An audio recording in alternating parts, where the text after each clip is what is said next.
राधे दोस्तों, मेरी YouTube channel धार्मिक कथा में आपका हार्दिक स्वागत है। मैं आज आपको सोमवती अमावस्या की कहानी सुना रही हूँ।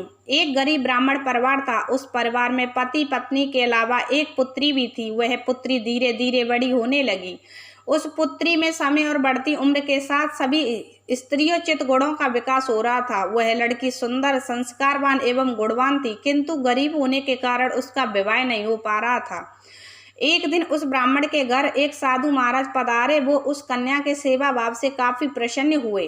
कन्या को लंबी आयु का आशीर्वाद देते हुए साधु ने कहा कि इस कन्या की हथेली में विवाह योग्य रेखा नहीं है। तब ब्राह्मण दंपति ने साधु से उपाय पूछा कि कन्या ऐसा क्या करे कि उसके हाथ में विवाह योग बन जाए। साधु ने कुछ देर विचार करने के बाद अपनी अंतर्दृष्टि से ध्यान करके बताया कि कुछ दूरी पर एक गांव में सोना नाम की धोबिन जाति कि एक महिला अपने बेटे और बहू के साथ रहती है, जो बहुत ही आचार विचार और संस्कार संपन्न तथा पति परायण है।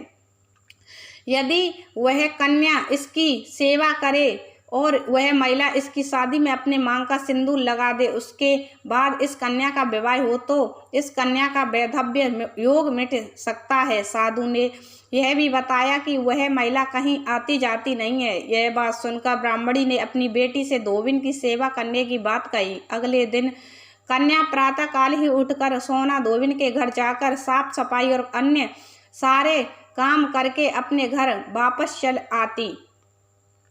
एक दिन सोना धोबिन अपनी बहू से पूछती है कि तुम तो सुबह ही उठकर सारे काम कर लेती हो और पता भी नहीं चलता। बहू ने कहा, माँ जी, मैंने तो सोचा कि आप ही सुबह उठकर सारे काम खुद खत्म कर लेती हो। मैं तो देर से उठती हूँ। इस पर दोनों सास बहू निगरानी करने लगी कि कौन है जो सुबह ही घर का सारा काम करके चला जाता है।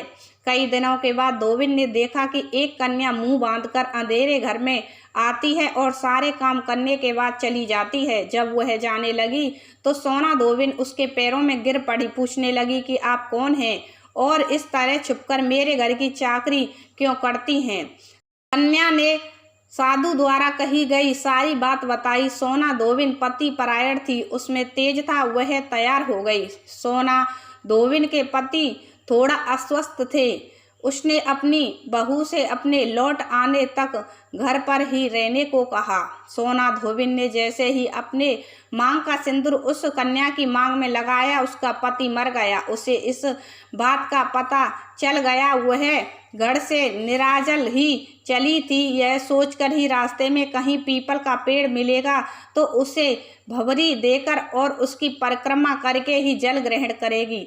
उस दिन सोमवती अमावस्या थी। ब्राह्मण के घर मिले पुए पकवान की जगह उसने ईंट के टुकड़ों से 108 बार भवरी देकर 108 बार पीपल के पेड़ की परिक्रमा की और उसके बाद जल ग्रहण किया। ऐसा करते ही उसके पति के मुर्दा शरीर में वापस जान आ गई। धोबिन का पति वापस जीवित हो उठा। इसीलिए सोमवती अमावस्या के दिन शुरू करके जो व्यक्ति हर अमावस्या के दिन भवरी देता है, उसके सुख और सौभाग्य में वृद्धि होती है। पीपल के पेड़ में सभी देवों का वास होता है, अतः जो व्यक्ति हर अमावस्या को न कर सके, वह सोमवार को पड़ने वाली अमावस्या के दिन 108 वस्तुओं की भवरी देकर सोना धोबिन और गौरी गणेश का पूजन करता है, उसे अखंड सौभाग्य की प्राप्ति होती है।